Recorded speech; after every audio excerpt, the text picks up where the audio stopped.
یکم محرم الحرام کے حوالے سے یہ کہا جا رہا ہے کہ یکم محرم یعنی محرم کی پہلی تاریخ کو 113 مرتبہ بسم اللہ الرحمن الرحیم لکھنا کیسا ہے؟ اس کے بارے میں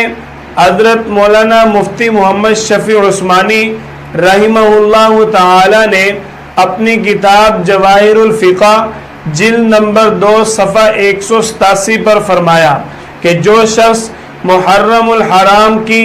پہلی تاریخ کو 113 مرتبہ بسم اللہ الرحمن الرحیم کاغذ پر لکھ کر اپنے گھر میں محفوظ رکھے گا، اللہ تعالی اس کی برکت سے پورا سال اس شخص کی اور اس گھر کی ہر قسم کی مصیبت اور آفت سے حفاظت فرمائیں گے۔ یہ عمل بزرگوں کے تجربات میں سے ہے، بزرگوں کے ہاں یہ مجرب عمل ہے، اس پر سنت اور لازم سمجھے بغیر عمل کرنا درست ہے۔